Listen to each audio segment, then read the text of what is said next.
ৰাজ্য চৰকাৰ বিভিন্ন বিভাগৰ অধীনত কৰ্মৰত নিয়মীয়া ঠিকাভিত্তিক কৰ্মচাৰী শিক্ষক অনা শিক্ষক কৰ্মচাৰী ঠিকাভিত্তিক কৰ্মচাৰী সকলোৰে বাবে পুনৰ কেইবাটাও গুৰুত্বপূৰ্ণ খবৰ লৈ আহিছোঁ। দৰমহা দিয়েৰ উপৰিও লাভ কৰিব অতিৰিক্ত ধন। চৰকাৰী অধিসূচনা নটিফিকেশ্যন প্ৰকাশ হৈছে। লগতে অষ্টম দৰমহা আয়োগক লৈ গুৰুত্বপূৰ্ণ খবৰ আহিছে। সবিশেষ আপোনালোকক জনাব বিচাৰিছোঁ। ভিডিঅ'টো প্ৰথমৰ পৰা শেষলৈকে চাই থাকিব। জনাব বিচাৰিছোঁ আজি প্ৰথমটো গুৰুত্বপূৰ্ণ খবৰ। এবাৰ ঠিকাভিত্তিক কৰ্মচাৰীৰ মুকলি চিঠি। প্ৰথমে স্বাস্থ্য, তাৰ পিছতহে আন। ইমান এটা জৰুৰী বিভাগত অৰ্ধেক কৰ্মচাৰীয়ে ঠিকাভিত্তিক। দেশত আগত যি NRHM আছিল, এতিয়া যাক NHM বুলি জনা যায়।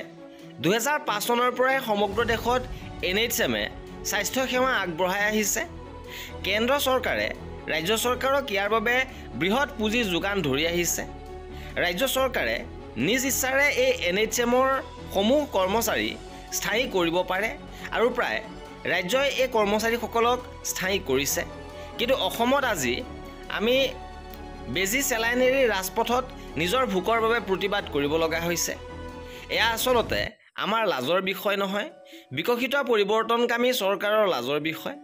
আমি এই চৰকাৰৰ পৰা বহু আশা কৰি আছিলোঁ, কাৰণ বৰ্তমানৰ মুখ্যমন্ত্ৰী ডাঙৰীয়াই এসময়ত স্বাস্থ্যমন্ত্ৰী আছিল আৰু তেওঁৰ অন ৰেকৰ্ড এটি চেনেলত তেতিয়াৰ সাংবাদিক অজিত ভূঞাৰ সৈতে হোৱা এটা সাক্ষাৎকাৰত তেওঁলোকৰ চৰকাৰ হ'লেই প্ৰথমে কেবিনেটে NHMক স্থায়ীকৰণ কৰা হ'ব বুলি প্ৰতিশ্ৰুতি দিছিল আৰু ইয়াৰ ৰূপৰেখা তৈয়াৰ কৰা হৈ আছে বুলি জনাইছিল। কিন্তু এতিয়ালৈকে তেওঁৰ ৰূপৰেখা আমি বিচাৰি পোৱা নাই। আৰু এই ক্ষেত্ৰত উল্লেখযোগ্য যে NHMৰ কৰ্মচাৰীসকলে শেহতীয়াভাৱে বৃহৎ প্ৰতিবাদী কাৰ্যসূচী ৰূপায়ণ কৰিছে। অসমৰ জিলাই জিলাই NHMৰ ঠিকাভিত্তিক কৰ্মচাৰীসকলে সমকামৰ সমদৰমহা সমমৰ্যাদাৰ দাবীত এই প্ৰতিবাদী কাৰ্যসূচী ৰূপায়ণ কৰিছে। এইবাৰ জনাব বিচাৰিছোঁ ৰাজ্যৰ প্ৰতিজন কৰ্মচাৰীৰ বাবে এটা ডাঙৰ খবৰ। সকলো চৰকাৰী কৰ্মচাৰীয়ে কৰিব লাগিব এই বিশেষ কাম। সকলো কৰ্মচাৰীয়ে এইবাৰ গ্ৰন্থ ক্ৰয় কৰিব লাগিব। শিক্ষামন্ত্ৰী ৰণোজ পেগুৱে শেহতীয়াভাৱে ঘোষণা কৰিছে আৰু চৰকাৰৰ ফালৰ পৰাও নিৰ্দেশনা দিয়া হৈছে। শিক্ষামন্ত্ৰীগৰাকীয়ে লগতে উল্লেখ কৰে যে সকলো চৰকাৰী কৰ্মচাৰীয়ে এইবাৰ গ্ৰন্থ কিনিব লাগিব। চৰকাৰে ইয়াৰ বাবে কৰ্মচাৰীসকলক নৱেম্বৰ মাহত 1000কৈ অতিৰিক্ত বানচ দিব। ইপিনে অসমত নতুন শিক্ষাবৰ্ষ আৰু শিক্ষা পদ্ধতিৰ পৰিৱৰ্তন হ'ব নেকি বুলি সংবাদ মাধ্যমে সোধা প্ৰশ্নত তেওঁ জনায় যে এই সম্পৰ্কত অসমৰ বিশিষ্ট শিক্ষাবিদসকলে সিদ্ধান্ত ল'ব আৰু ইতিমধ্যে বিশিষ্ট শিক্ষাবিদসকলক লৈ এখন সমিতি গঠন কৰি দিয়া হৈছে। তেওঁলোকে এই সিদ্ধান্ত গ্ৰহণ কৰিব। এইবাৰ জনাব বিচাৰিছোঁ ৰাজ্যৰ প্ৰতিজন কৰ্মচাৰীৰ বাবে আন এটা জৰুৰী খবৰ।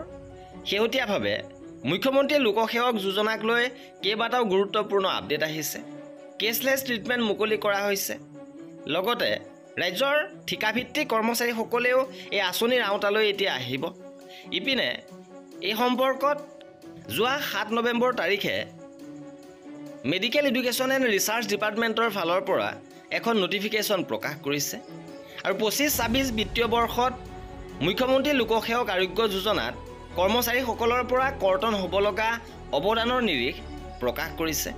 আৰু এই অৱদানৰ নিৰিখ পূৰ্বৰ হাৰ অনুসৰি একেই থাকিব, য'ত গ্ৰেড 4ৰ 125 টকা, গ্ৰেড 3ৰ 225 টকা, গ্ৰেড 2 গ্ৰেড 1 অফিচাৰৰ ক্ৰমে 325 টকা আৰু 500 টকাকৈ কৰ্তন কৰা হ'ব।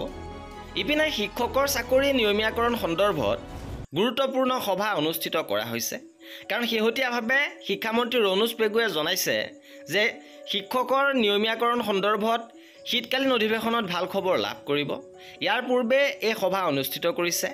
চাহ বাগিচাৰ কৰ্তৃপক্ষৰ দ্বাৰা পৰিচালিত বিদ্যালয়ত দৈনিক মজুৰিভিত্তিক কৰ্মৰত শিক্ষকক চাকৰি নিয়মীয়াকৰণ সম্পৰ্কে তিনিচুকীয়া জিলা আয়ুক্তৰ কাৰ্যালয়ৰ সভাকক্ষত এই সভাখন অনুষ্ঠিত কৰা হৈছে আৰু শ্ৰম আৰু শ্ৰমিক কল্যাণ বিভাগৰ মন্ত্ৰী ৰূপেশ গোৱালাই অংশগ্ৰহণ কৰে। জিলা আয়ুক্ত স্বপ্নীল পালৰ সভাপতিত্বত অনুষ্ঠিত সভাখনত বাগিচা কৰ্তৃপক্ষক অৱশিষ্ট শিক্ষকসকলৰ চাকৰি সোনকালে নিয়মীয়াকৰণ কৰিবলৈ আহ্বান জনোৱা হয়। ইপিনে অষ্টম দৰমহা আয়োগক লৈ গুৰুত্বপূৰ্ণ খবৰ আহিছে। অসমৰ কৰ্মচাৰীসকল এইবাৰ লাভৱান হ'ব। কেৱল বেতনে নহয়, বহু পৰিমাণে বৃদ্ধি পাব বানচ গ্ৰেচুইটিও। TOR-ত স্পষ্ট কৰা হৈছে যে অষ্টম দৰমহা আয়োগ কাৰ্যকৰী হ'লে বেতন আৰু সংশোধনতে সীমাবদ্ধ নাথাকিব। ইয়াৰ লগতে বানজ ভাত্তা, গ্ৰেচুইটি, পাৰফৰ্মেন্স সংক্ৰান্তীয় বিষয়বোৰো ইয়াত সমীক্ষা কৰা হ'ব। অৰ্থাৎ পাৰফৰ্মেন্স বোনাছ, পাৰফৰ্মেন্স ইনক্ৰিমেণ্ট আপোনালোকে লাভ কৰিব। লগতে বিশেষজ্ঞসকলে মন্তব্য কৰিছে যে অসমৰ কৰ্মচাৰীসকল এইবাৰ লাভৱান হ'ব, যে পূৰ্বতে কেন্দ্ৰ আৰু ৰাজ্য চৰকাৰৰ মাজত দৰমহাৰ যি ব্যৱধান আছিল, সেই ব্যৱধান এই অষ্টম দৰমহা আয়োগৰ পিছত নাইকিয়া হ'ব। কাৰণ ৰাজ্য চৰকাৰে ইতিমধ্যে কৈছে যে কেন্দ্ৰৰ সমাহাৰত অষ্টম দৰমহা আয়োগ ৰাজ্য চৰকাৰে কাৰ্যকৰী কৰিব। আৰু এয়া আছিল আজিৰ ভিডিঅ'টোত। এনেধৰণৰ খা খবৰৰ বাবে আমাৰ চেনেলটো ছাবস্ক্ৰাইব কৰি ৰাখিব। ভিডিঅ'টো শেষলৈকে চোৱাৰ বাবে বহুত ধন্যবাদ।